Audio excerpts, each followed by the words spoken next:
26 ans après, les souvenirs sont encore bien présents.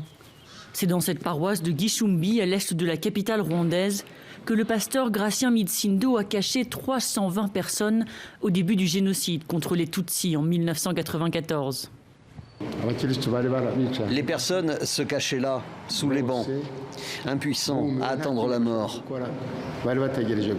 Les miliciens sont venus et je les ai empêchés d'entrer à l'intérieur, là, à cette porte. Aucun assaillant n'a réussi à pénétrer dans l'enceinte pendant plusieurs jours. Un véritable bras de fer avec la mort pour cet homme d'église Hutu.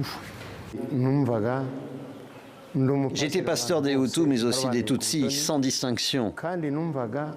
Je ne supportais pas que les gens soient tués pour leur appartenance ethnique.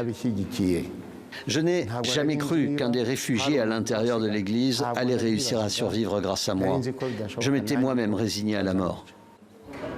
Mais son courage héroïque lui a valu des représailles après le génocide. Des menaces, des intimidations de son voisinage impliqué dans les massacres. Gratien a même passé 2 semaines en prison, accusé à tort. Le soutien, il est venu des rescapés que Gratien a sauvés. Comme médiatrice Ouam Herrera, à qui il rend visite ce matin. Je considère ce pasteur comme mon propre père.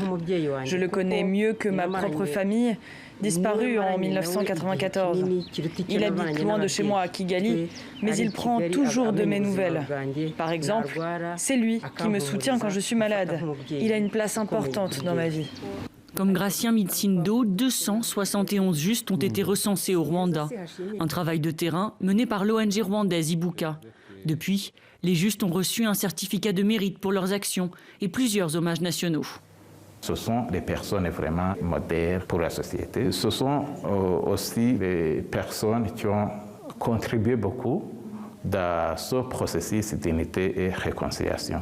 Parce que ce sont des gens qui ont vraiment lutté contre l'idéologie génocidaire. Les actes de bravoure sont très importants pour la génération future. L'importance du devoir de mémoire, se souvenir qu'au cœur du chaos, des hommes comme Gratien ont tout fait pour sauver des vies.